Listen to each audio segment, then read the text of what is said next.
Hi, everybody. My name is Mia. I'm the founder of Childpreneur Tribe, and today I'm here with Michelle Short, who is a business owner and a business coach, and she helps women, entrepreneurs, starting and building their businesses, getting clear on what they want, and live the lifestyle that they have always dreamed of.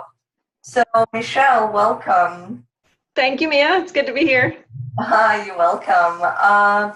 So before we get into the details of your magic on how do you do that, how do you help women achieve their goals, why don't you tell us a little about you and how you got started with your business and what can people basically expect working with you?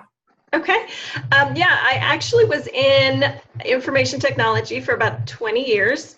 And long story short, about 8 years ago, I decided that just wasn't for me anymore.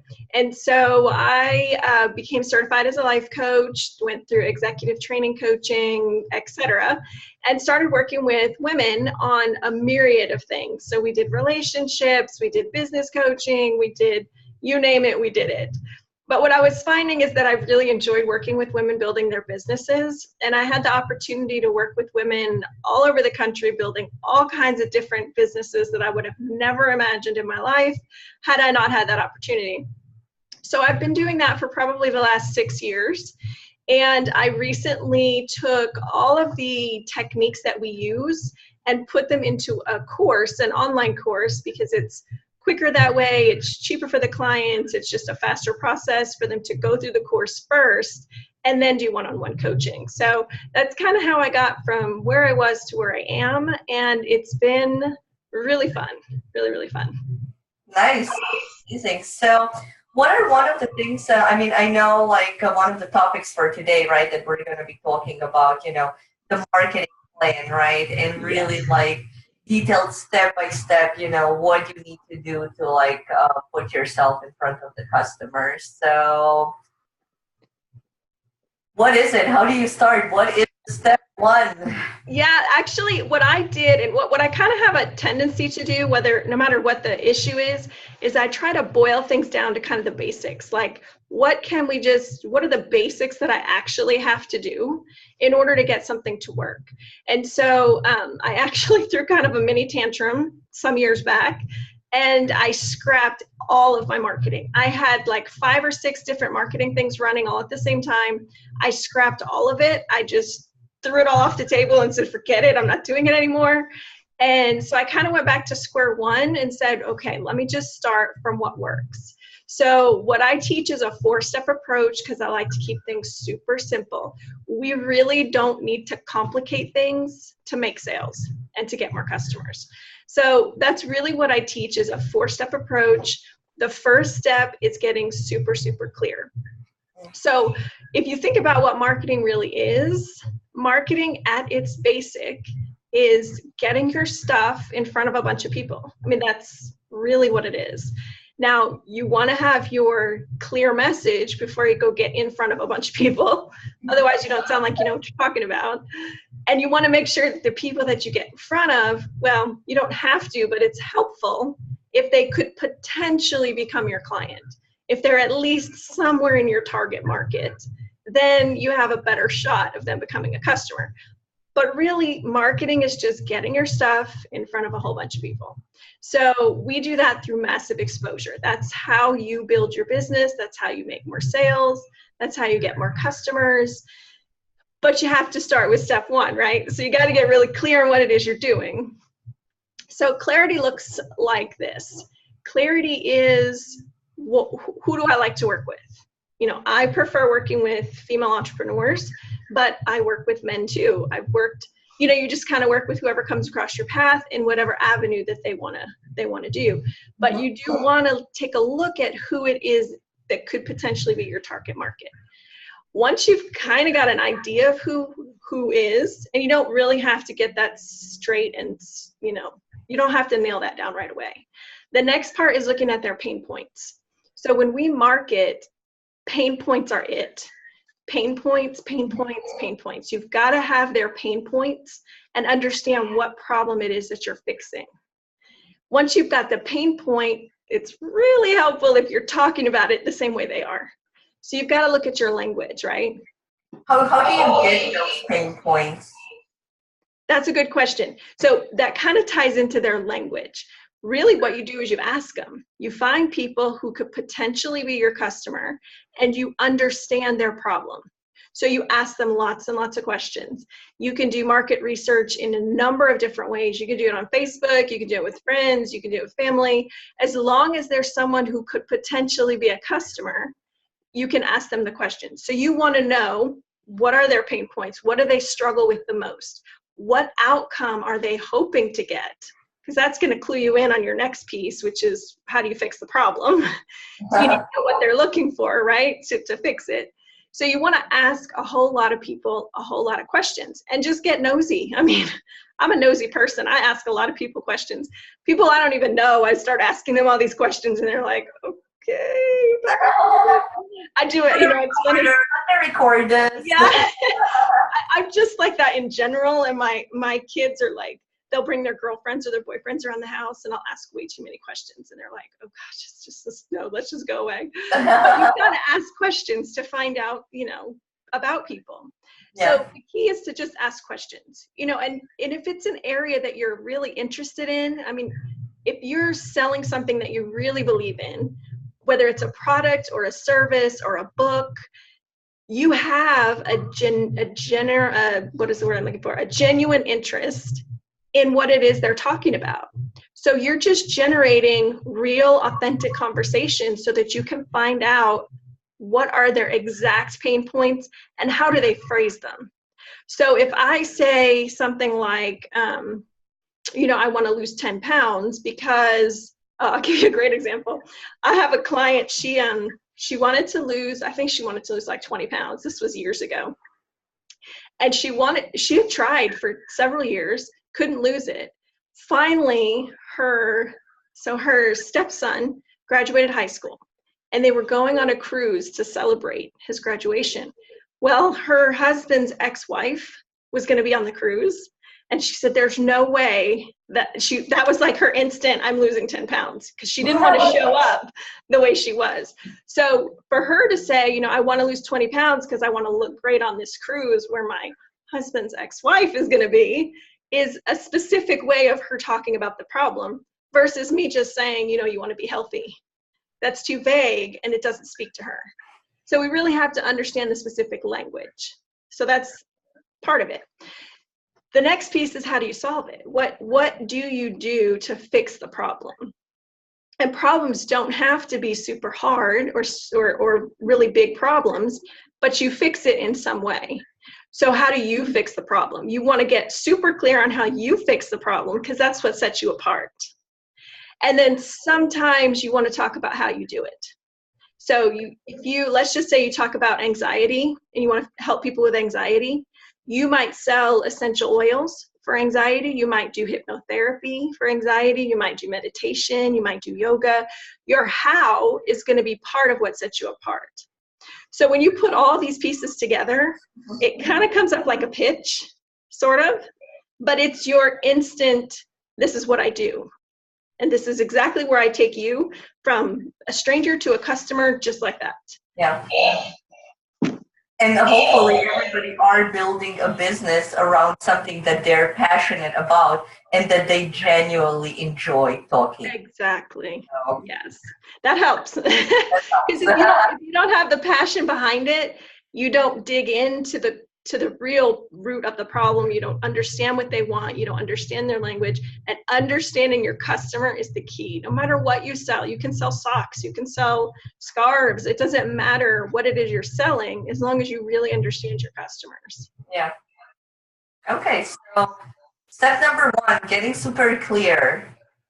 Step number 2, what's next? Step number 2 is actually, what is it that I need to put in place to build my business? So bare minimum, if I were going to take a stranger and turn them into and convert them to a customer, what do I have to put in place? It might, some people, I feel bad because, we put so much time and energy and effort into social media and trying to master Twitter and Facebook and all of that. And then we join networking groups and we just put out so much energy. And a lot of the times, I would say 8 times out of 10, it doesn't return on our investment. We put more time and energy into it than we get back out of it. Mm-hmm. So we really have to look at, what do you need bare minimum to turn a stranger, and turn them into a customer. And that's all we put in place in the beginning. Now, once you've got some momentum, if you want to dabble in something else here and there, that's fine. But as a bare minimum to start getting customers and clients in the door immediately, let's just put the basics in place. It might just be a 1-page landing page, and that's all you need. If you're trying to build an email list, that might be the only thing you need to put in place. So we just look at the very, very basics. So how do you select what is the basic, right? So let's say somebody's looking to start a fitness coaching program, for instance. Uh-huh. It depends on what your fix is. So if you're going to fix, let's say that that part turns into the next piece, which is massive exposure. How do we get our word out there? And what you're driving them to is going to convert into that massive exposure. So if I'm going to build, let's say, you said a health coach kind of a scenario? Like a fitness, yes, health coach. Okay. So if I'm working with a fitness coach and they are trying to get more customers, it's going to depend on, how do they work? Do they work online? Do they do online coaching, group coaching? Do they have an actual gym that they work at? So it depends on where you're trying to drive them. If I have a brick and mortar store, which oftentimes people do, they have a boutique or something. Let's say you have a gym. You're going to try to drive your customers to the gym. A brick and mortar store, you're going to look at direct mailers, so you can target your local area. You're going to look at Facebook ads because you can target your local area. So you're going to target your local area if that's where you're driving your customer. If you're building an email marketing list, Facebook ads are fantastic. A quick Facebook ad with a lead ad in it, so they can just pop their information in there, start building that email list. That's the easiest way to do it. So it really depends on where you're trying to drive them. And then that will turn into the next step, which is step 3. How do you get the word out there? How do you get that massive exposure? If you look at people do this all the time, and if you Google it online, there are like maybe 2 articles. If you Google other people's audiences, I literally think there are 2 articles, and I think it's the same person, because we don't talk about it very often, and we should. We all do it. We all kind of share information and we talk in other people's groups, but the key is to get in front of other people's audiences in the beginning while you're building your audience. You can do that at trade shows because you're not marketing to bring the people to the trade show. Yeah. You can do that at events. You can do it at networking groups. You can do it at, speaking. Speaking's one of my favorites, public speaking. You can speak at seminars. You can speak in online webinars. Public speaking drives people to your business very, very quickly. But there are so many ways to get massive exposure that we kind of have to narrow it down to where your talents are. Because you could be a writer and write and publish and publish and publish, and that's how you get in front of other people's audiences. Yeah. So we'll really look at how that fits into your natural talents, because you don't want it to be something that's miserable. If it doesn't fit you, it's going to be a miserable process. Exactly. And I feel it's also a learning process, right? So maybe let's say you start on Instagram, right? So maybe Instagram, is not the best option for your type of business, right? Mm-hmm. Try something else, right? And you see where you get most of the success and you build on that. So Absolutely. Everything is just trial and error, right? In some cases it is. Yeah. In some cases, you can kind of feed off other people and say, okay, where did they get success? I don't like to follow what other people do because I think you kind of lose your own personality when you start to look at too many other people. Yeah. But it is a good idea to kind of look around and see, where do my customers hang out? Where are my customers? If I sell let's see, if I sell, okay, I don't, but let's just say I sold like tools, you know, hardware or something. Most of my customers are not going to be on Instagram, you know, so I've got to figure out, I've got to get into their mindset and understand where I'm going to find them. And that's where I'm going to go spend my time. All right. And then the fourth step is kind of my favorite because it's where you make it scalable and repeatable. The fourth step is, I think I do have mine actually.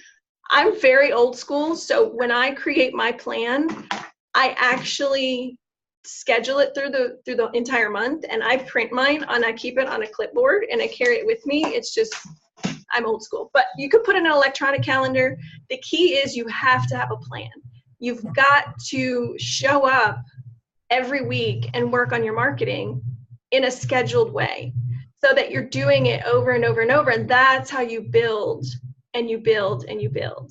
So you've got to be consistent with it. But what it is that you do is not going to be difficult.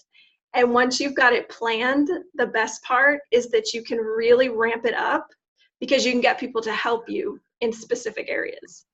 So I don't have to do all the work. I can get someone to do 9/10 of the work, and then I can step in and my marketing time is spent directly in front of my potential ideal customer. So that's the best part of the plan, is to scale it, because you can go crazy if you want, you know, or you can scale it back and say, you know, I'm going to go on vacation for a month. I think I'm going to kind of scale things back a little bit.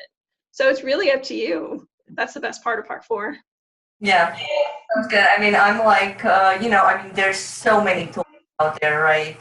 You know, whether they're your printed calendars or just the iPhone. But for me, it's the same thing. If it's not in my calendar, it is not happening. Yeah, exactly. The point that I'm also scheduling like my personal ones as well. Because, you know, as you're starting your business and as you're going through all of that process and creating a plan, it is a lot of work. It takes a lot of dedication, and you have to learn how to be good at scheduling both your business and your personal things. So I totally agree with you. Like, schedule it, make it, you know, that it's repeatable, that you do ongoing things with your marketing and your, or any other trainings, right, where you want to improve and learn. Like, so yeah. Yeah, 100%. Actually, on my calendar, I think I've got like volleyball practice and soccer games and, you know, all my personal stuff and all my business stuff go on the same calendar, or I'll never get it done. It just won't happen. Yeah, I 100% agree with you. Yeah, sometimes my friends are, you know, they're like, oh, you have to check your calendar for me? I'm like, yes. Like, don't take it personal. But you know, they are getting better. So I had a friend, you know, she called me yesterday and she's like, hey, you know, I just wanted to give you a heads up. I know that, you know, you always have your calendar scheduled. Would you be available in like 10 days? And I'm like, yes, I can definitely fit you in. So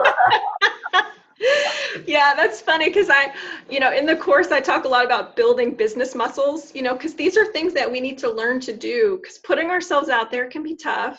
Scheduling ourselves can be tough. Yeah. But what you're doing is I call it managing people's expectations. So you're basically saying, here's my expectation is that I expect you to kind of get with me in advance and ask me so I can check my calendar. So yes. That's definitely a business skill we have to have. So great. Four major steps, right? I think, you know, a lot of people do get overcomplicated, right? They all overcomplicate things in that first process. And I think, you know, you did break it out, you know, like very simple. Is there anywhere that you have that information that you can share with your audience, like with the Travelpreneur Tribe audience? Where can they find more about those detailed steps? Yes, I will pop a link in the comments to the exact formula, because if you read the formula on how to get I call it your perfectly imperfect pitch, right? Because we want it to be authentic. But the exact formula, I'll pop a link down below, and then on my website, I'll put that in there too. I've got a couple of other free resources, including all the 4 steps written out, so you can actually go through them step by step. I'm actually running a course coming up on February 18th. And I was going to, it's on sale. I was going to end the sale yesterday, but I decided to go ahead and run it through the weekend just for your group. If they want to pop over there and take a look at it, they can certainly do that. And then the price will go up to, it'll probably double next week. So yeah. There's something else. I guess did we cover everything we were supposed to cover? I know we had a few things we were going to talk about. Yeah, like one of the things that I wanted to ask you personally, so like now, I mean, you've been in business, for so many years, have so many experience and, are teaching, others how to do that. But, from your personal perspective, when you were starting out, right, what were some of the things that you personally struggled with and how did you resolve them? I think the marketing was the biggest key for me because I got the rest of it I trained in it and I understood it and I kind of had a natural propensity for it.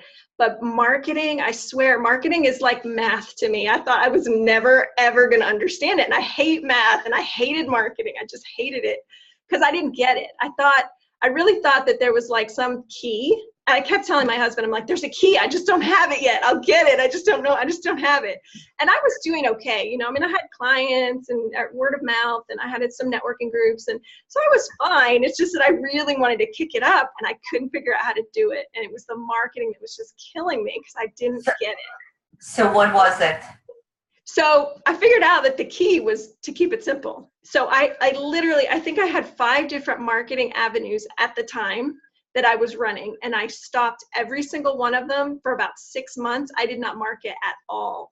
And I just came back real simple and said, okay, what's the basic? I need to be able to tell people what I do.